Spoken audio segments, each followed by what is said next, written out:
Leo kwa siku ya mapendo, siku ya kupendana, Happy Valentine Day. Au kuna wengine haiwahusu. Basi kuna watu wanasema ndio haihusu. Hili kama umekosa kumpenda hata Yesu umekosa umeshindwa kumpenda. Jina la Bwana libarikiwe. Hongereni kwa siku ya kupendana, na sisi wa Kristo kila siku kwetu ni siku ya upendo, ni siku ya Valentine kwetu. Jina la Bwana libarikiwe. Kwa sababu kila siku kwetu ni ushuhuda wa mwanaume ambaye alikufa msalabani kwa ajili ya dhambi zetu kwa sababu anatupenda. Kitabu cha Mathayo sura 17 mstari wa 22 na 23 inasema, nao walipokuwa wakikaa Galilaya, Yesu akawaambia wana wa Adamu, akawaambia, mwana wa Adamu anakwenda kutiwa katika mkono wa watu, nao watamuua, na siku ya tatu atafufuka. Wakasikitika sana. Kitu ambacho tumepewa na kanisa leo kinasema Yesu anaenda Yerusalemu, anaendea mateso.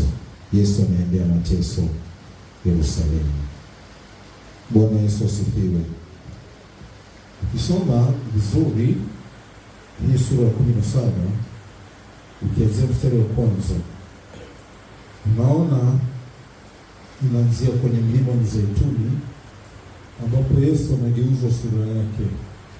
Baada ya kugeuzwa sura yake, sauti inabadilika, inasema, huyu ni mwanangu mpendwa ninayependezwa naye, msikilizeni yeye. Baada ya kutokewa na Musa na Elia, alafu Petro anasema tujenge vibanda vitatu, inakuja sauti, huyu ni mwanangu mpendwa ninayependezwa naye. Kwa lugha nyingine au kwa maneno mengine tungesema ni udhihirisho wa sauti ya Mungu kwenye maisha ya nani? Ya Yesu, kwamba Yesu Mungu mwenyewe alikuwa anamtambulisha Yesu kama mtoto wake. Na baadaye akawakataza wanafunzi wake wasimwambie mtu. Baadaye akishuka kwa mstari wa 14, baada ya kushuka kwenye mlima wa Mizeituni, anakutana na mtu mwenye kifafa, anaenda anamponya. Yule wanafunzi wake wameshindwa kumponya. Baada ya wanafunzi wake kushindwa kumponya, Yesu anawaambia kwamba mlishindwa kumponya kwa sababu ya upungufu wa imani yenu.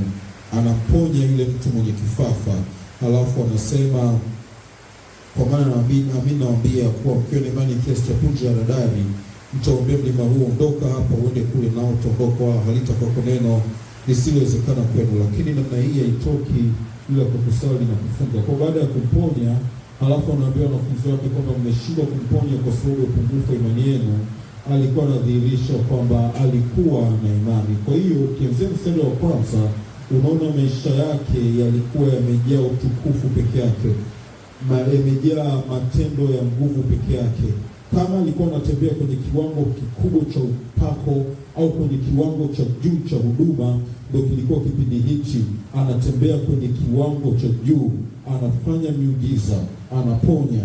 Mungu mwenyewe anamtambulisha kwamba huyu ni mwanangu mpendwa, ninayependezwa naye, msikilizeni yeye. Lakini anakuja anabadilisha hadithi. Katika namna ya kawaida ulikuwa unamtazama Yesu kama vile anaenda kuketi kwenye kiti cha enzi, lakini anakuja kuambia wanafunzi wake, huu utukufu wote mnaoona, haya mambo yote mnayoyaona, haya matendo makubwa yote ambayo nimeyafanya mmeyaona, hayanipelekei kwenda kukaa kwenye kiti cha enzi. Haya matendo makubwa yote niliyoyafanya mlioyaona yananipelekea kwenda msalabani, kusulubishwa, kupata mateso. Jina la Bwana libarikiwe sana. Yananipelekea kwenda kutemewa mate, yananipelekea kwenda kutiwa katika mikono ya watu, nao wataniua, na siku ya tatu nitafufuka. Wakasikitika sana. Piga picha, wewe ulikuwa mwanafunzi wa Yesu. Mwanafunzi wa Yesu wanatembea sehemu fulani, nasikia kulikuwa kuna divai, Yesu amepita akageuza divai, maji yakawa nini? Yakawa divai. Alafu ndio unaongozana naye. Jina la Yesu libarikiwe. Tumeona hata hapa duniani kwa viongozi wa kawaida tu wa kidunia, tumeona namna ambavyo imekuwa inakuwa kwa mtu akiwa karibu na rais, yani karibu na mkuu wa mkoa, tu wote viongozi wanakuwa wana vipa fulani, kwa sababu sio kwa sababu chochote ambacho nikifanya wao, ila kwa sababu ya yule mtu ambaye anafanya nini, wameongozana naye. Sasa piga picha, wewe ndio mwanafunzi wa nani? Wa Yesu. Umetembea sehemu, umesikia Mungu mwenyewe anasema huyu ni mwanangu mpendwa. Halafu hapo nyuma kidogo ni Petro alimuuliza, tumeacha vyote tumekufuata wewe, tutapata nini? Anaambia mtapata mara 100 katika ulimwengu huu na katika ulimwengu fanyao nini? Ujao. Amewaambia hivyo, alafu maisha anayoishi yanaonyesha kweli mtapata mara 100. Anatembea na ponya wagonjwa. Wamefika mlimani, njaa inawauma, ananiuza mikate 5 na samaki kadhaa, wanakula watu zaidi ya 1000 ngapi? Zaidi ya 5000. Maji. Ungekuwa mwanafunzi wa Yesu kipindi hicho, ungekuwa unasema yes, mimi ni mwanafunzi wa Yesu kweli kweli, hapa nimefanya nini? Nimepata. Alafu all of a sudden anabadilisha story. Pamoja na upako wangu, pamoja na nguvu zangu, pamoja na utukufu wangu, ninakwenda Yerusalemu kusulubiwa, ninakwenda kutiwa mikononi mwa wale watu, watanitesa, wataniua, na siku ya 3 nitafufuka. Kumbukeni, kabla ya Yesu hakukuwa na mtu mwingine ambaye alikuwa ameshawahi kufufuka yeye mwenyewe. Wote walikuwa wamekufufuka. Kwenye Agano la Kale kuna mtu mmoja alikusana mifupa yake na Elisha akafufuka. Yesu mwenyewe kuna mtu mmoja alikusaga jeneza akamfufua, halafu akaja mtu mwingine ni Lazaro alimfufua. Lakini kulikuwa kuna mtu mwingine ambaye amekufa akakaa siku 3 akaweka na kaburini akafanya nini? Akafufuka. Jina la Bwana libarikiwe. Jina la Yesu libarikiwe. Ulikuwa cha kwanza haimaanishi kwamba ndio utakaa mbali na mateso. Jina la Yesu libarikiwe. Yesu alikuwa hajawahi kufanya kosa. Kosa lake pekee, kama alikuwa ni kosa lake pekee ni upendo. Hilo ndio kosa la nani? La Yesu. Ukisoma kitabu cha Wafilipi sura ya 2 mstari wa 6 mpaka 8, anasema yule aliyekuwa sawa na Mungu, aliona kuwa sawa na Mungu si kitu cha kushikamana nacho, bali alikubali akanyenyekea hata mauti, na mauti ya msalaba. Hakulazimishwa, hakusukumwa. Hakuwa kwamba alikuwa ana uwezo wa kuamua kufa msalabani, alikuwa na uwezo wa kuamua kutokufa wapi? Msalabani. Lakini Biblia inasema alikubali akanyenyekea hata mauti, na mauti ya msalaba. Maana yake kwa hiari yake mwenyewe alikubali kuendea njia ya mateso. Kwa sababu gani? Alikuwa anakufikiria wewe, alikuwa ananifikiria mimi, na njia pekee ya kutokoa ilikuwa ni njia ya nini? Ya msalaba. Jina la Bwana Yesu libarikiwe sana. Jina la Bwana libarikiwe. Upendo ndio uliosababisha Yesu akaenda akafa msalabani. Ilikuwa ni njia sahihi aliyotakiwa kupita, kwa sababu ya kile kitu alichokuwa anataka kukiokoa, kwa sababu ya yule alikuwa anataka kumwokoa, ambaye ni mimi, ambaye ni wewe. Nimeshawahi kusema na leo ninasema asante. Kipimo cha nguvu ulizonazo au nguvu za kweli na utajiri wa kweli haupo kwenye kuwa kwenye komandi na kuwa kwenye control. Nguvu za kweli zipo kwenye kusaidia wengine. Utajiri wa kweli upo kwenye kufanya maisha ya watu wengine yawe bora, sio maisha yako pekee yako. Huo ndio utajiri wa kweli. Nguvu za kweli zipo kwenye kufanya watu wengine pia wawe na nguvu. Nguvu za kweli hazipo kwenye kusema mimi ni bosi, mimi ni kiongozi, naweza kufanya 1, naweza kufanya 2, naweza kufanya 3. Nguvu za kweli zipo kwenye kwenda kumtafuta yule aliye chini, yule aliyepotea, yule ambaye hana msaada, kwenda kwenye kumsaidia, kama alivyofanya Yesu, ambaye alikuwa yupo sawa sawa na Mungu, lakini aliona kuwa sawa na Mungu nacho, lakini akakubali mpaka mauti, na mauti ya msalaba, na anaenda kwenye msalaba akiwa anajua kwamba anaenda wapi? Msalabani. Anajua anaenda kuteswa, anajua anaenda kudhalilishwa, anajua anaenda kuumizwa, na anaenda kuumizwa na watu ambao yeye mwenyewe ndiye amewaumba. Anaenda kuumizwa na watu ambao ana uwezo kwa neno lake moja akawafuta wote wakapotea, lakini badala ya kuwafuta na wote kupotea, alitumia nguvu zake kuja kuwasaidia kufa maisha kwa kifo cha aibu cha msalabani.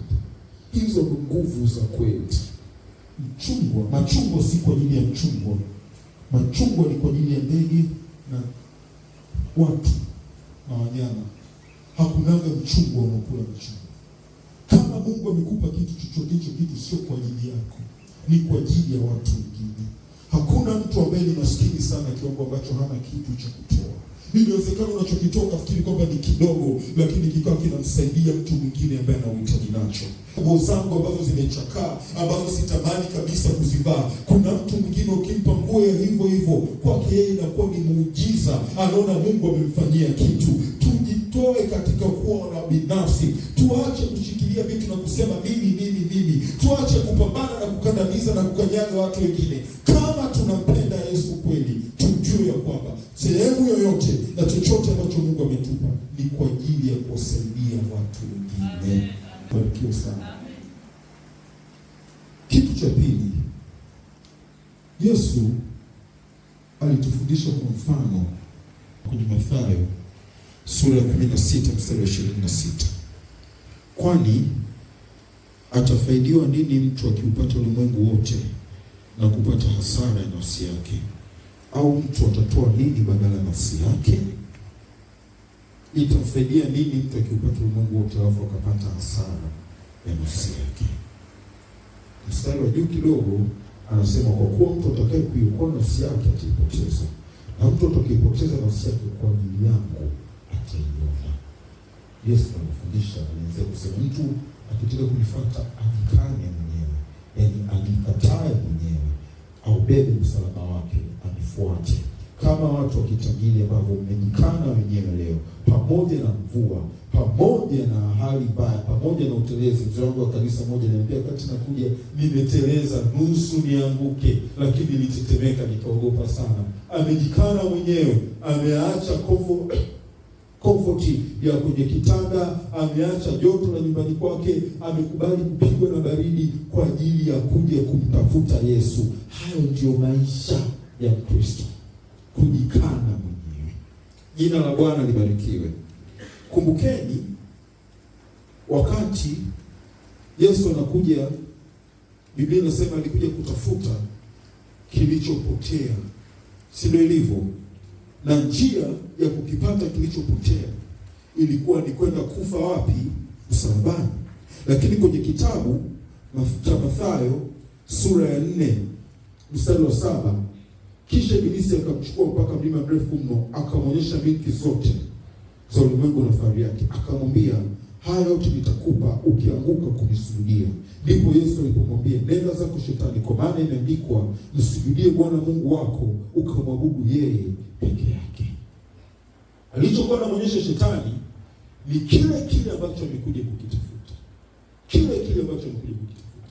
Alafu Shetani akawa anamwambia, hichi kitu chote, kila unachokiona nitakupa. Na kumbukeni, alikuwa amempandisha juu kwenye kinara cha nini?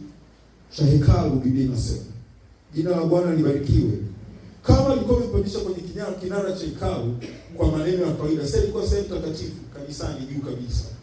Bwana asifiwe. Hapo anamwambia, kila unachokiona nitakupa. Fedha, watu, na kila kitu ambacho umekitafuta mimi nitakupa. Kwa maneno mengine alikuwa anamwambia, sio lazima uende wapi? Msalabani, ili ukipate hichi kitu. Kuna shortcut. Sio lazima uende ukasulubishwe. Kuna shortcut.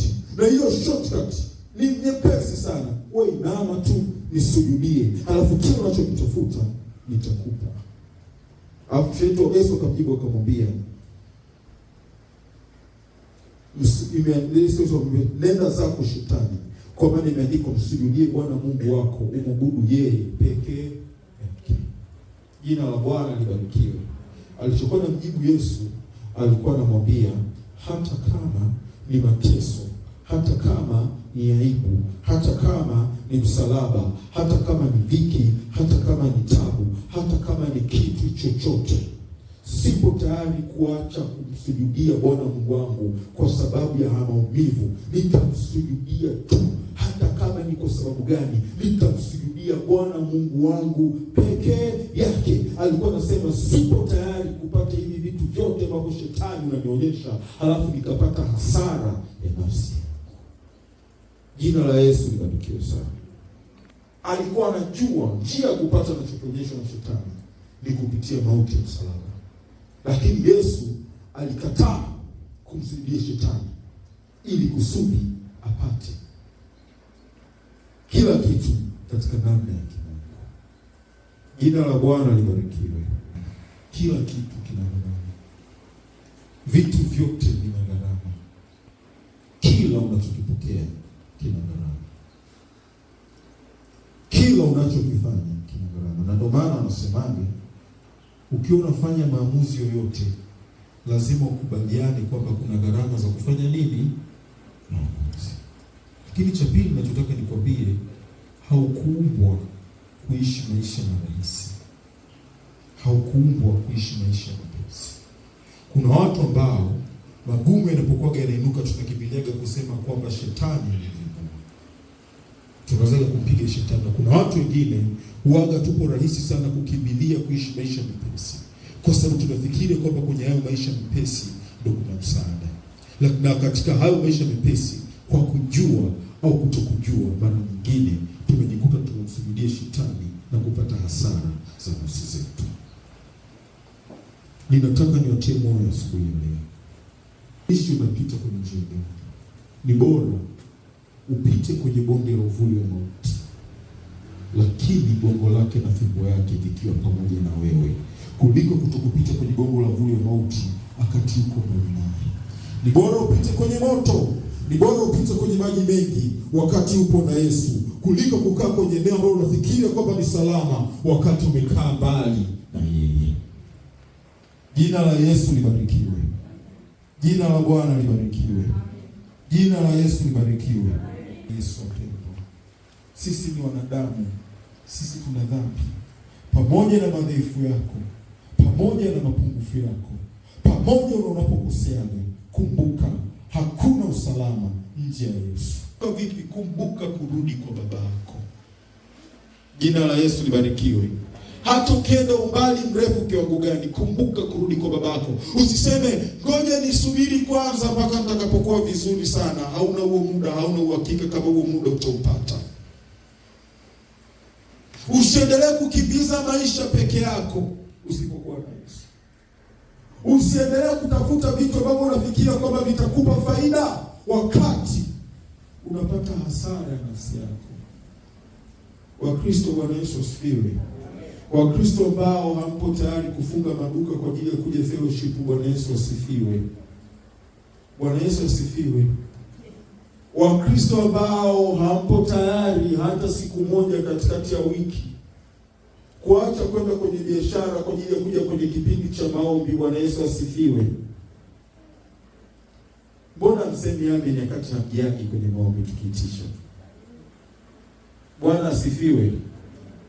Wakristo ambao sasa hivi hata hapo ulipokaa ukifungua simu yako bahati mbaya ukasikia oya kuna dili la milioni 10 kufanya haraka, tutakuona tu umebeba kipochi chako, kwa kuna mwamvuli, wewe hauna mwamvuli, utatoka kanisani kwenda kwenye hilo dili. Si ndio mlivyo wapendwa? Itamsaidia nini mtu kupata ulimwengu wote akapata hasara ya nafsi yake? Yesu iwe mfano kwetu, tujikane wenyewe, tubebe misalaba yetu, tumfuate huyu Yesu wetu. Jina la Bwana libarikiwe. Jina la Yesu libarikiwe. Jina la Yesu libarikiwe. Wakati anaenda msalabani, Biblia inasema asijua laana alifanyika kuwa nini? laana, kwa sababu kwenye Galatia sura 3 kwenye Wakorintho wa pili sura ya 5:21 imeandika yasijua laana ilikuwa laana. Na Galatia sura ya 3 mstari wa 13 na 14 inasema, imeandikwa, alaaniwe yule aangikwaye msalabani. Yesu alifanyika kuwa laana kwa ajili yako, ili kusudi wewe usilaaniwe tena, ili kusudi laana yoyote unayolaaniwa isikupate. Yesu alipata aibu kwa ajili yako, ili kusudi isiwepo aibu kubwa ya kuweza kukutenganisha wewe na upendo wa Mungu. Na hata dunia, hata shetani, hata watu wakifikiria kwamba umeaibika kwake Yesu, sisi hiyo ni nguvu zetu. Paulo alisema, nitafurahia udhaifu wangu, kwa sababu kwenye sehemu ambapo mimi ni dhaifu, nguvu zake ndipo ambapo inafanya nini? Zinadhihirika. Kwa hiyo furahia udhaifu wako, furahia unyonge wako, maadamu upo na Yesu, hiyo ni faida kwako. Jina la Yesu libarikiwe. Kwa ni wanawake au wajane wa heshima wamekaa na Yesu, natiwa nguvu na wao watu, kwa sababu kuna mama mmoja nilikutana naye Marekani. Mume wake aliondoka wakati watoto wake wana miaka 4 au 5 na watoto wawili wadogo. Mpaka watoto wamefika miaka 20, mume wake hajawahi kuonana nao. Wanawasiliananga tu kwa simu. Sasa kuna watu wakaanza kumshawishi yule mama. Wanamwambia, mume wako ameondoka muda mrefu, nafikiri yuko peke yake. Kwa nini na wewe usitafute mtu mwingine uendelee kuishi maisha yako? Akasema, mimi nimeolewa. Hata kama nafanya hivi, sifanyi haya tu kwa sababu ya heshima ya mume wangu. Ninafanya hivi kwa sababu ya Yesu wangu. Nilitoa moyo sana na yule mama. Jina la Bwana libarikiwe. Jina la Yesu libarikiwe. Natiwa moyo na vijana na akina baba ambao dunia inawacheka, inasema kwamba wamepitwa na wakati, lakini pamoja na kwamba wamepitwa na wakati, wameamua kusimama na Yesu na kusema kwamba iwe jua iwe mvua, yawe mafuriko iwe kiangazi, mimi na Yesu mpaka kieleweke. Hata kama sina fedha, najua kuna wengine wananihitaga, wanasema twende kwenye vilinge vya waganga wa kienyeji kwa ajili ya kupata vitu, lakini mimi nimeamua kusimama na Yesu. Wananiambia kwamba nitakufa maskini kwa sababu siendi kwa waganga wa kienyeji. Hata nikifa maskini, lakini nipo na Yesu, najua nitapata faida. Ninatiwa moyo na watu wa namna hiyo, na nyinyi mliopo hapa, Mungu awatie nguvu, kisiwepo hata kimoja cha kuwarudisha nyuma, kisiwepo hata kimoja cha kuwakatisha tamaa. Kwenye changamoto ngumu, ninyi ambao mnapita kwenye migogoro ya ndoa, ambao mnaweza mkaamua kwamba kwa sababu mume wangu ananisumbua na mimi ngoja nitafute sehemu ya kujipatia faraja, lakini unasema sio kwamba najitunza kwa sababu ya mume wangu tu, lakini najitunza kwa sababu ya Yesu. Hata kama unaonekana ni dhaifu, umejikana kwa ajili ya Yesu, wewe una nguvu. Bwana libarikiwe. Ni rahisi kutembea na kupuyanga huko kuliko kujitunza. Kujitunza ni kazi ngumu, na ni neema ya Mungu tu inayotusaidia. Lakini kikubwa zaidi, ninatiwa nguvu zaidi na ninakutia moyo wewe, na wewe ambaye ninatiwa moyo na ninatiwa nguvu na wale watu ambao haijalishi ameanguka mara ngapi, bado huwa anakumbuka kusimama na kurudi kwa Mungu wake. Jina la Bwana libarikiwe. Biblia imeandika, mwenye haki ataanguka mara 7 halafu akasimama. Mpaka huo unaweza kuanguka, ujue ni lazima huo umefanya nini? Umesimama. Usiseme sasa mimi nimeanguka sana, naona hata kumwabudu Mungu natamia. Hapana. Angekuwa amekukasirikia angekuua.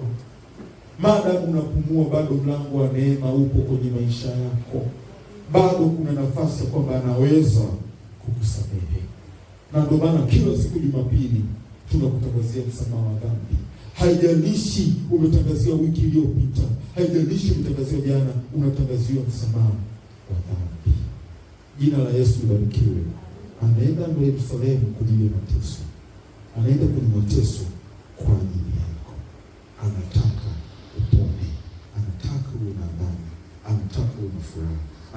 usiaibike tena. Mungu awabariki ninyi ambao mmesikia neno lake. Amen. Nani stahili